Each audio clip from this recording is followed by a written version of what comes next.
All right, everyone, let's get started. This year, 2022, perhaps more than any year in the recent political history of this country, the contest for the presidential seat has not been this keenly contested. So much is coming to the game already, and the heat is getting to a fever pitch. The agitations for an Igbo presidency was what perhaps opened the conversation about 2 years ago before the issue of party contests and the issues of how to solve the challenges of the country, in fact, came into the fray. Tonight, we'll be speaking with one of the presidential hopefuls. He's one of the earliest leaders of the National Assembly of the Fourth Republic. He was elected president of the Senate in August 2000 after Chuba Okadigbo was impeached. He was in that seat till 2023. He didn't seek re-election into the National Assembly. He was a senator at the time representing Ebonyi South Senatorial District. Anyim was a candidate in the elections for chairmanship of the PDP in January 2008. Well, Victor Ogbulafo eventually emerged as the PDP chairman then. He later became the secretary of the Secretary to the Government of the Federation under the Goodluck Jonathan administration. The position he held until the Jonathan political party, then PDP, was defeated out of power in 2015 election. Tomorrow, Pius will be 61 years. The former Senate President and former SGF, Senator Pius joins us tonight on the program. Distinguished, thank you so much for joining us tonight, and it's good to have you. I don't know if it's proper to say happy birthday because I know 19th of February is your birthday, but happy birthday in advance, should one say. Well, let's begin the conversation. I'd like to go back. A lot of people might have forgotten a few of the issues that have come up in your political career. Some of the tough situation that you have had to go through as a politician, way back into the Senate, your opposition to former President Olusegun Obasanjo, your position against your the former Governor Sam Egu, your position when you wanted to run for the chairmanship seat of the party. But let's pick this one after the other. I'd like to open the conversation so that we can know your thought. Perhaps first time hearing you in a long time on some of these issues. First and foremost, big lesson from your stand and the Senate against former President Olusegun Obasanjo at that time. What lesson would you say you can take away from that situation at the time? Shegu, first and foremost, let me very well receive your happy anniversary.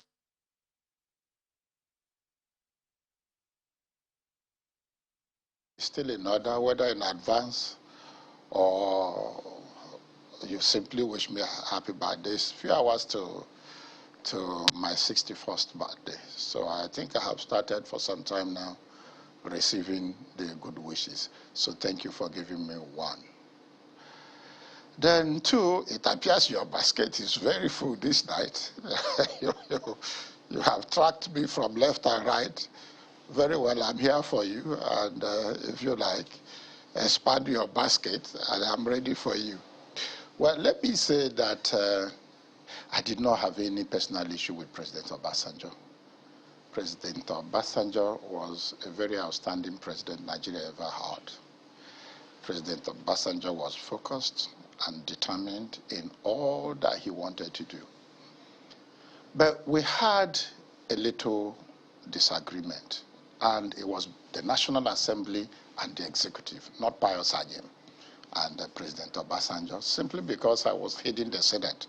It appeared it was between me and President Obasanjo. No, because what brought about the problem was a motion moved by Senator Idris Abubakar from Gombe. So it wasn't a motion moved by me or whatever. It was the action taken in the Senate that the former president was reacting to. And it was a friction between National Assembly and the legislature. And of course, being the head of the legislature at the time, I can't run away from it. I was leading the legislature on one side, and he was leading the executive on the other side. So there was nothing quite personal. And you can agree with me that there was a friction between the two arms of government, and understandably so, because at that time, we were still trying to understand each other. The democracy had just returned, and a whole lot of things were not done very streamlined and understood. So we're building it up. We're building it up, of course. There were bound to be this misunderstanding or disagreement here and I think that was the issue. There was nothing very personal between me and President Obasanjo. But, I mean, it was obvious that you didn't want to return because the heat at the time politically was obvious, isn't it? That if you do, because of the power, how powerful President Obasanjo was at the time, you were not guaranteed to return to the Senate. But what lesson would you say personally you've taken away from that? Why do you insinuate what did not exist? When I was leaving, I made a press release, and I was clear. One, I had been President of the Senate and Chairman of the National Assembly. I've gotten to the peak of that career. There was no reason coming back, because if I come back and I was not elected President of the Senate, I would be at the floor. And apart from that, if I have to come back, I should not expect to be elected as a President of the Senate, because the issue rotates. And when I was leaving, I said I believe in rotation and that our democracy was fledgling. For this reason, I believe we should go around quickly to the zones so that we stabilize our democracy. So what makes you think that is because of anybody that the election was in my zone? It wasn't in the national. So if you want to put it that way, you would even say maybe I was afraid of not going to be re-elected as President of the Senate. Then it can make sense.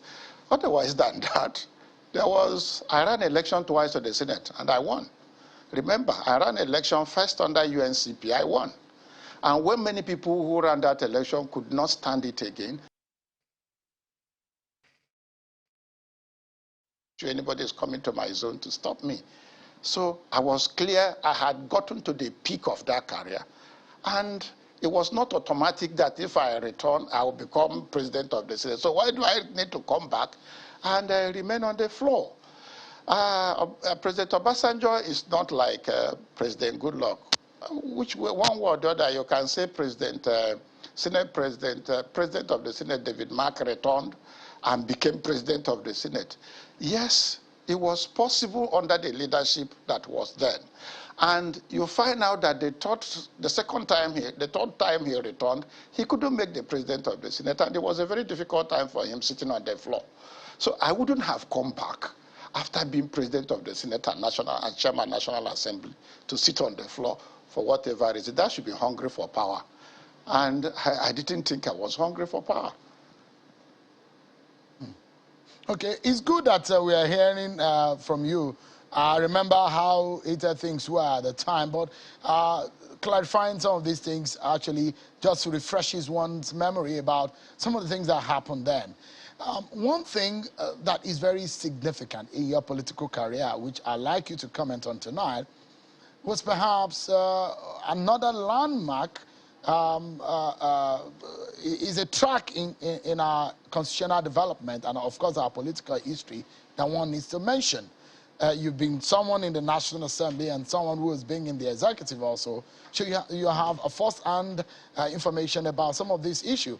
It was when the late President Yaradua was incapacitated at the time. You were one of those who spoke up evidently at that time about how the nation needs to move forward. There was an obvious lacuna in our constitution. The doctrine of necessity became a very popular thing to go for at that time. But as a nation, there is a lot of lessons to learn from that. For you, as one of the leading voices around that issue, what came out to you evidently and significantly at that time?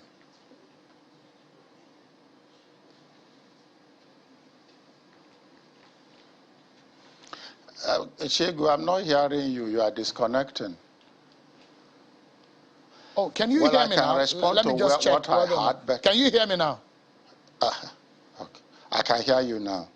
Can you hear me now? I can hear you. Okay, great. Let me just summarize what the question I was asking you.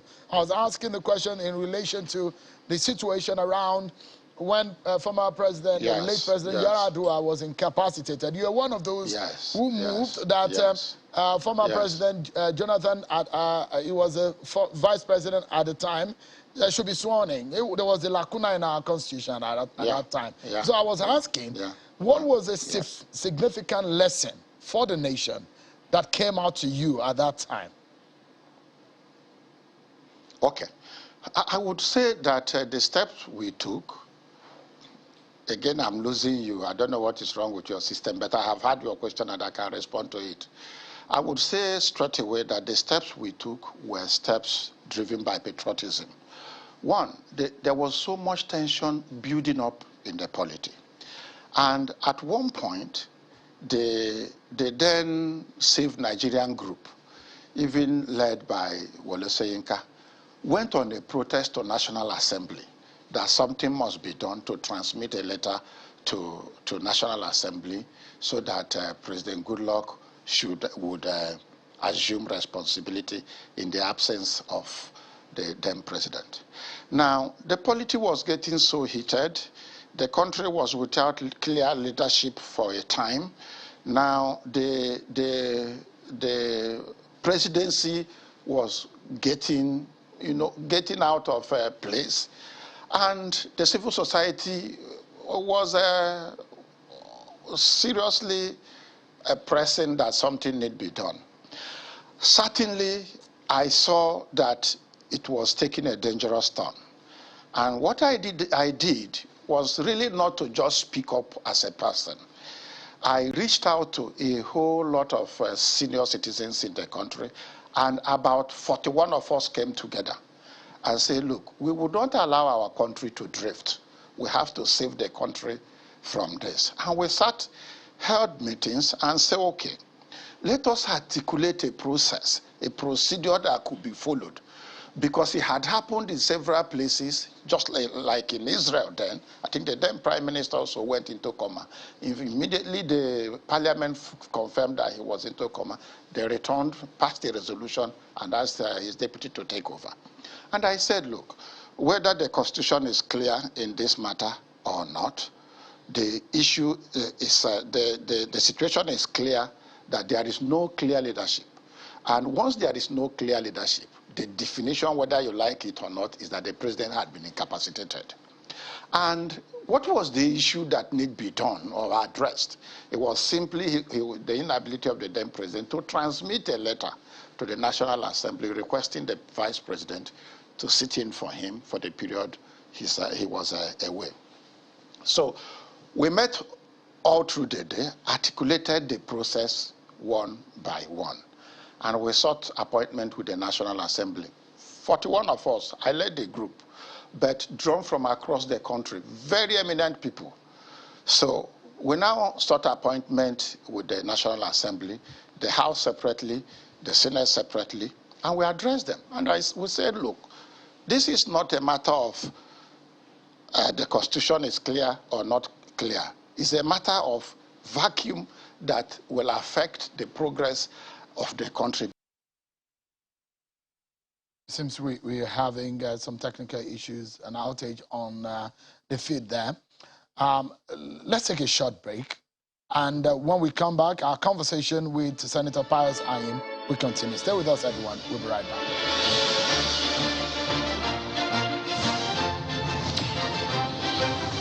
Let's continue our conversation with a former Senate President and former Secretary to Government of the Federation, Senator Pius Anyim, who's been speaking with us on several issues. Thank you so much, distinguished Senator, for your time. Let me allow you to just land on the thought that you were on the issue of the doctrine of necessity, as the case was at the time before President Goodluck Jonathan took over. Okay. So eventually we resolved to approach the National Assembly, and I led the 40 others to address the National Assembly on what we think should be done. And we also addressed the Senate separately, addressed the House separately. and the following day. One way or the other, we wouldn't say we defined the pathway, but certainly we gave them a lot of boost, encouragement. And the following day, they followed almost all that we suggested and adjusted their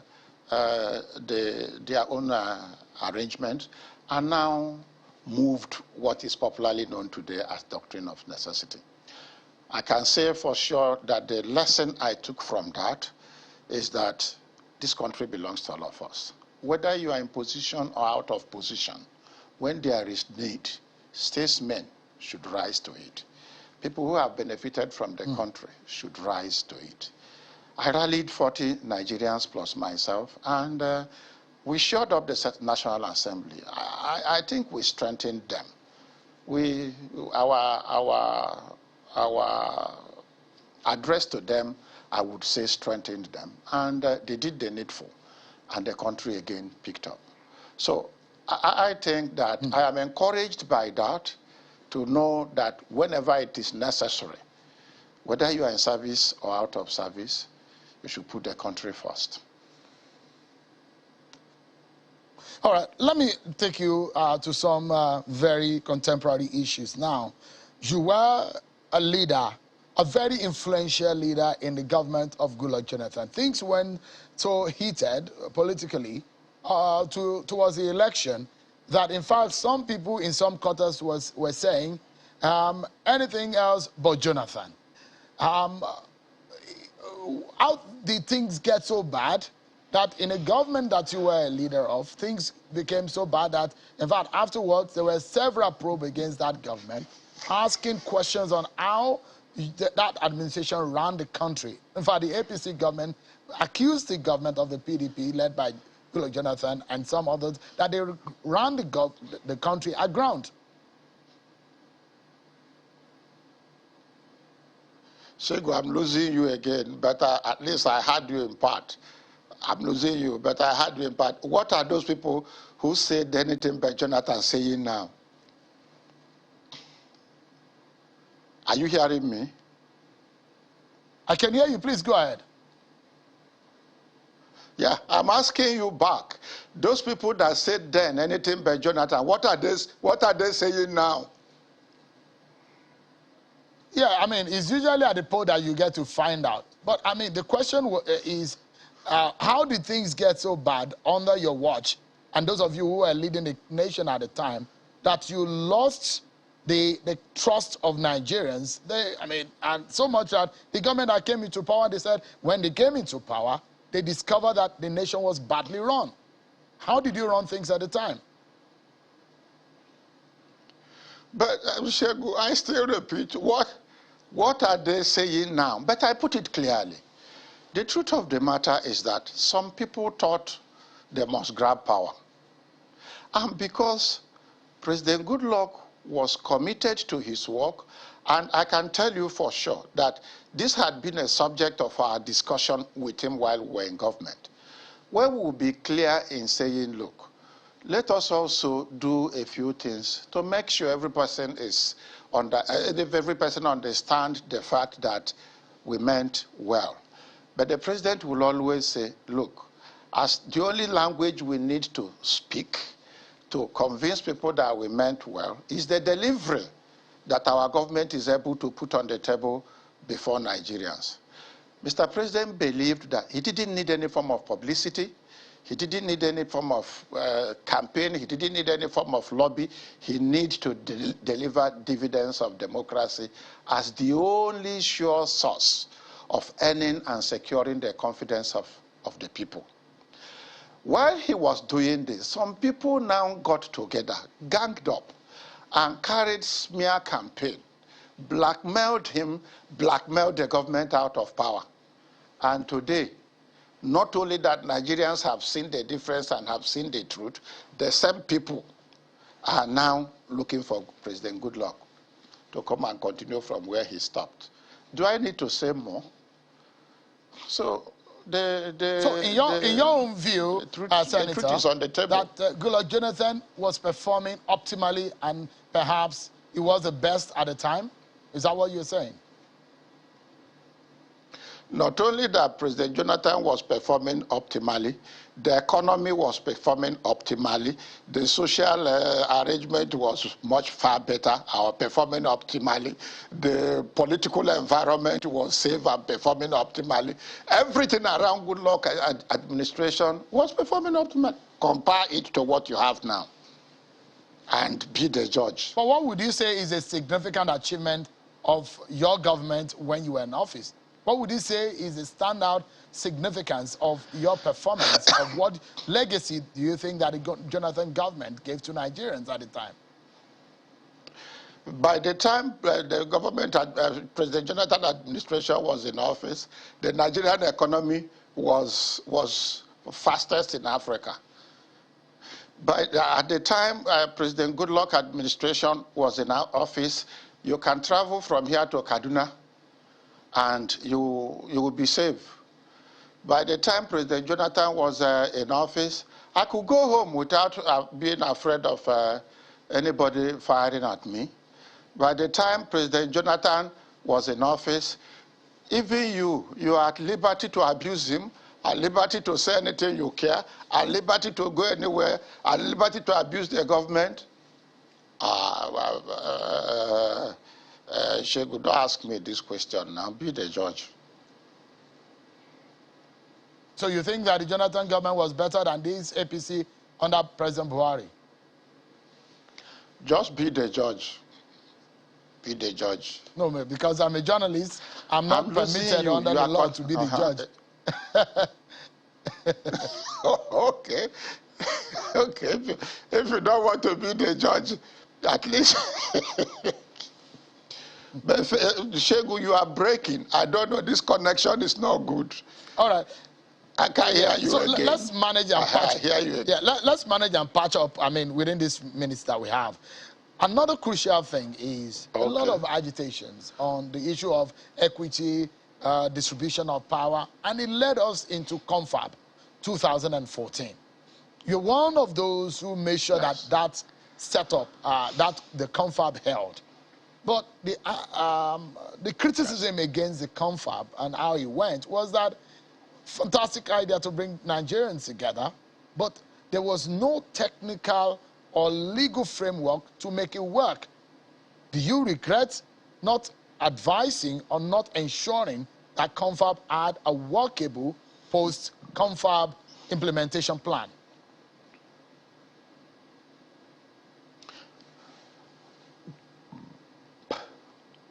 Again, I'm losing you. Again, I'm losing you. But I'm saying that Confab. Well, can you hear me now? Can you hear me now?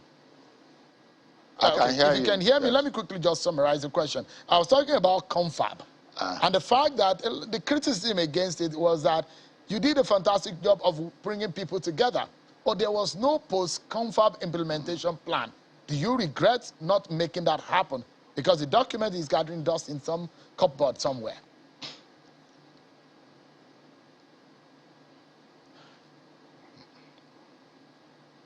Well, I am not sure that the problem was a lack of a post-implementation plan, no.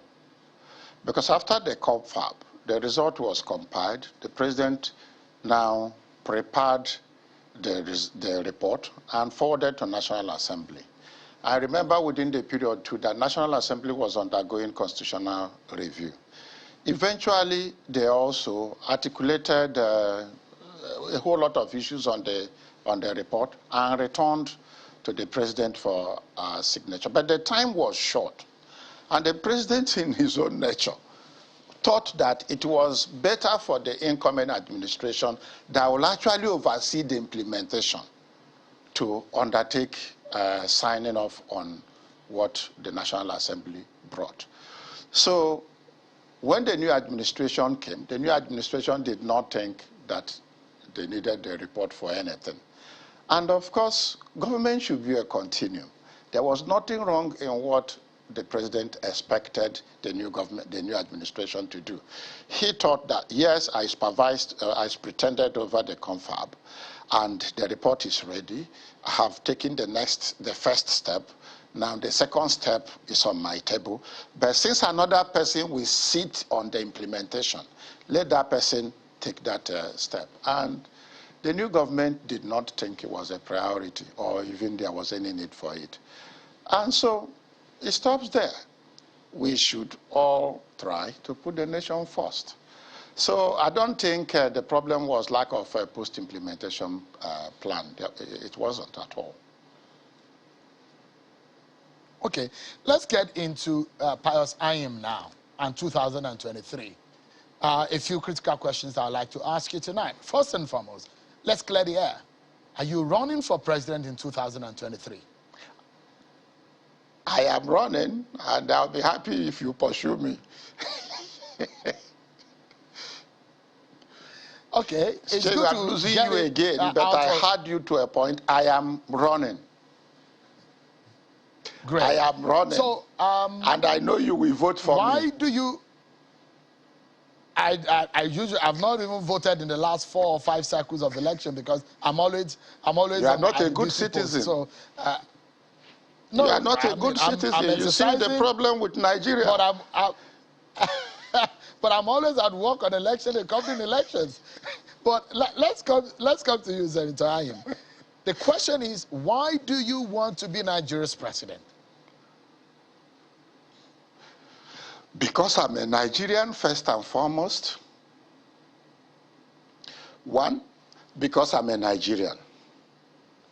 2, Nigeria had given me so much that I think I should offer the experiences I have gained from serving Nigeria, my knowledge of the country by the vantage positions I have held in this country, and by the fact that I think I understand the challenges and I have clarity on what the solutions should be. I'm putting my credentials on the table, and that is why I think I should run.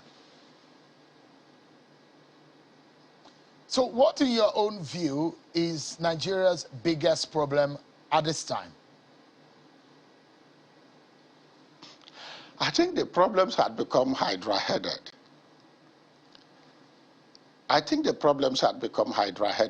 So you can't even single them, because the problem had huge political dimension, the problems had huge economic dimension, the problems had huge social dimension. So I think I know that if you ask some people, they will say security, lack of infrastructure, and whatever. But if you ask me, I will say the greatest challenge is lack of leadership. So should Nigeria decide that it's Senator Pius Anyim that they want as their next president, should he be elected, in your first week in office, what would be your agenda or first thing to tackle? What would be your first line of activity when you assume office if you were elected? Well, if I am elected into office, however, you are asking me what I will do in the first week. In the first week, I have to set up the structure of governance before I deploy them. So what I can assure you, that in the first week, getting to the second week, I will set up the structure of the government I want to run. I should make the necessary appointments. I should take the necessary steps to make sure that that appointment kickstarts immediately and everybody gets to work. So the first week in office, I should set up the structure of my government.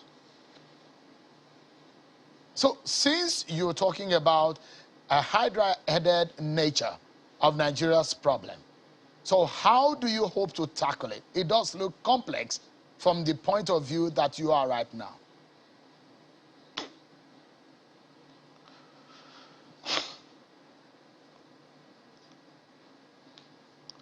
I lost you, but I heard the first part. So let me ask you, when I asked you about Nigeria's problem, you said it's hydra-headed. So I'm asking that, then how do you handle it? What would be your manner of approach? What is the solution to the hydra-headed challenge of Nigeria, as you put it?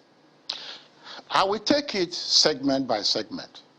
On the political angle, I will build consensus on those critical areas and resolve them as a foundation for launch into the future. I will build consensus on the political processes. I will build consensus on governance issues and framework. I'll build consensus on political participation and inclusiveness. And if I go to the economy, I will refocus the Nigerian economy to fit into the new world economic direction. In other words, I will take into consideration the fourth industrial revolution and now articulate an economic agenda that will capture, that will stand on industrialization, talent and innovation, science and technology. I also know that we have vast, huge agricultural resource. I will try to mechanize it to fit it. I know that at times people, when they talk about agriculture, they are talking about AGOA and all that. If we expand our industrial base, the agriculture will produce both for local consumption and for industrial purposes locally. So I will focus, I will redirect our economy in this manner. And that will generate enough diversification, that will bring in the private sector to run the economy. And I am sure that will take us out of the woods, both for export and for local consumption. On the social cohesion segment, I will be sure that I build cohesion based on equality, fairness, and justice. I will also be sure that I will pursue social and economic empowerment. And I will make sure that I will pursue inclusive governance and make sure that people get what belongs to them. So it's really not something you segment one by one. But I also tell you, there are certain enablers of development, or if you like, enablers of prosperity that will go hand in hand, like the issues of infrastructure, the issues of education, the issues of security, the issues of job creation, governance issues with respect to regulatory issues, like when you have private sector participation, government must be sure that they have strong regulatory framework to regulate the private sector. So what I will do, I will properly segment the problems, the issues, and address them. I have always said that when I talk about building consensus, I firmly believe, and from my experience in government, that if you just enter the room and generate a policy and throw it at the people, certainly it will fail, because you need the buy-in of the people for the policy to succeed. So the first step of building consensus is involving the people in the decision-making process, such that by the time they buy into what you're bringing out, people will zealously and wholeheartedly embrace it.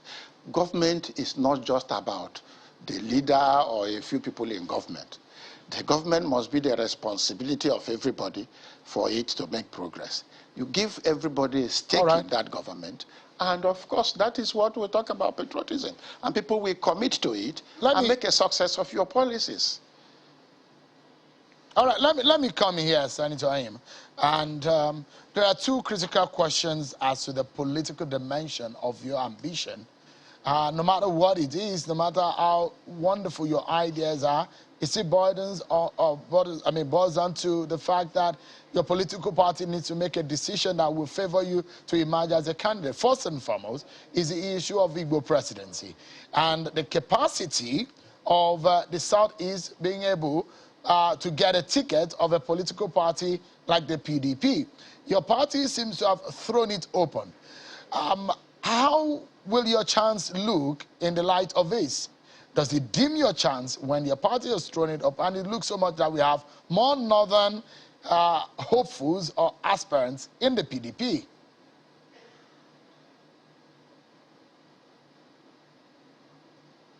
I'm losing you, but I have had you to a point. Well, let me say that PDP is a national party and not a Southeast party. Let me also say that all through my political life, I've played at the national level. I have never had any experience at the regional level. I've been president of the Senate right here in Abuja. I've been secretary to government right here in Abuja. I have made few interventions at national levels. The one you mentioned when this country was at a crossroad over the issue of the then president being sick and not transmitting a letter. And you also know that given the rising insecurity at a point, I wrote an open letter to the president.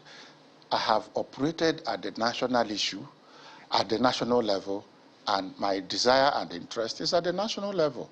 So there are people from the north, from the west, from the east, and all that aspiring to lead, to pick the presidential ticket of my party. I am putting my credentials on the table alongside theirs. And whoever the party chooses, I am a party man.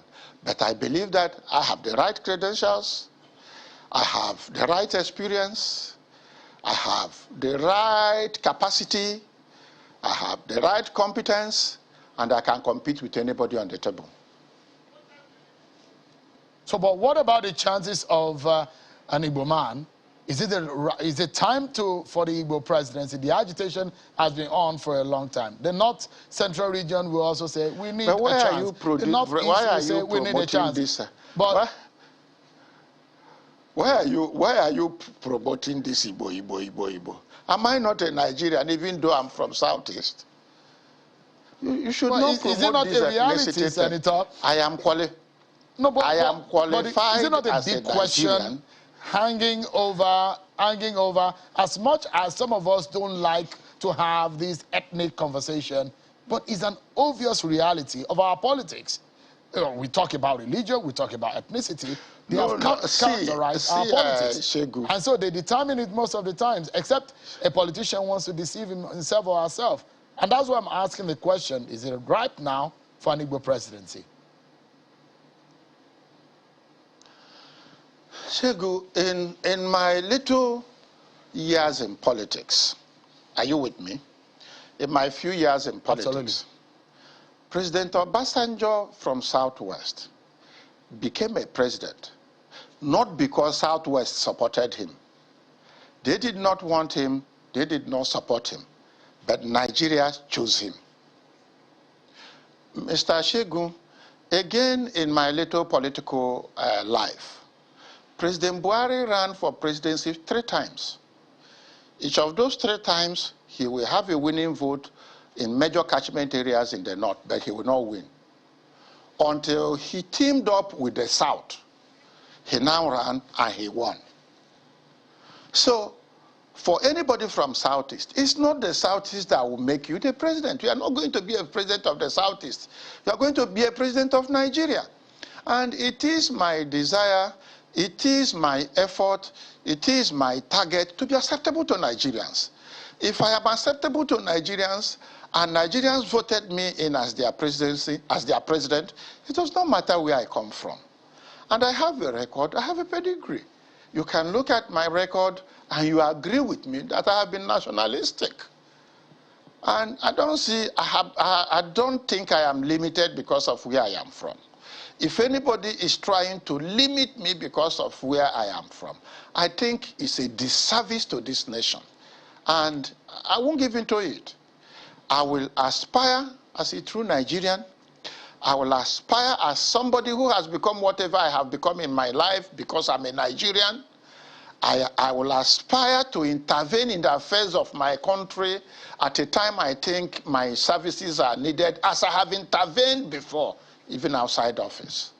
The Senate was turbulent. I became president of the Senate. I stabilized it.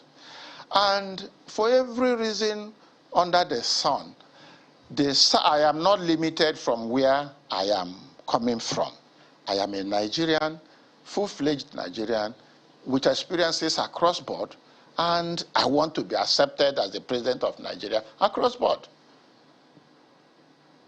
All right, Senator Anyim, about 120 seconds for us to go tonight on this program, and I have 2 questions. That's quite a lot. Questions for you. The first, so 2 questions for you. The first being the possibility of your party winning this election in 2023. After having a bloody nose in 2015 and consequently again in 2019, does your party stand a chance against the APC that is at the end of affairs at the moment? Mr. Shegu, did you watch the test run on the Abuja area council elections lately? That will tell you. Abuja council election right before the nose of the Federal Capital Territory. PDP was sweeping the polls, sweeping the polls, sweeping the polls. It will happen across the country. All right, my final question would be a very big one that a lot of people are perhaps been wanting to know. What happened to the Centenary Project? Well, the Centenary Project is entirely a private sector-driven project. And when the new government came, of course, nobody, and I don't blame anybody, because when we started that project, many people didn't believe that it's possible to do a private city. But by the time we went into that project, we told the world to have a feel of private cities in the world. First was Dubai, which has a mix of private and government support. Second, the Canary Wharf project in Eastern London.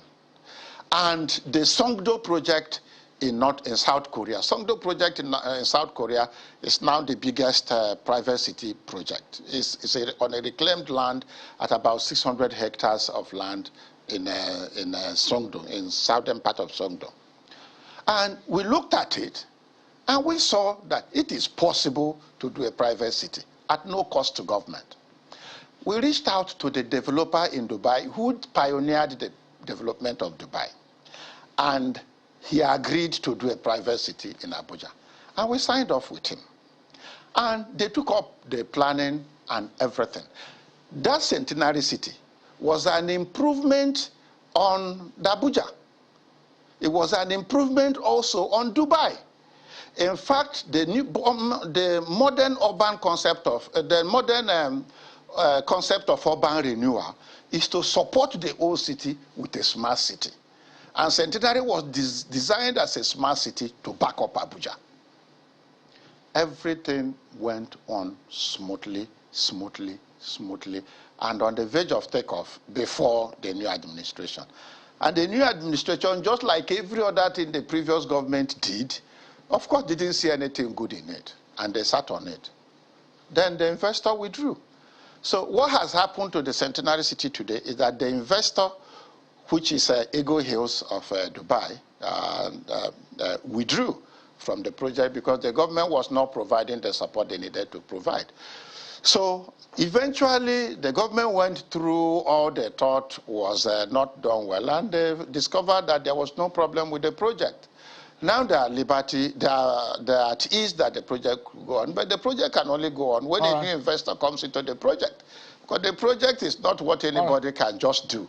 It requires a huge investment, private investment. There is no government funding in that project, and it's in the best interest of, Abuja as a city and Nigeria as a whole. So that is the story of the project. So if another investor comes up tomorrow, fine, they can kick off. We need to leave it at that, but I must sincerely thank you. Consider this as the first phase of our conversation in your ambition and agenda for 2023. We'll see have you come back on the program, Senator Pius. Thank you so much for your time tonight. I appreciate it. Shegu, anytime you need me, I'm here.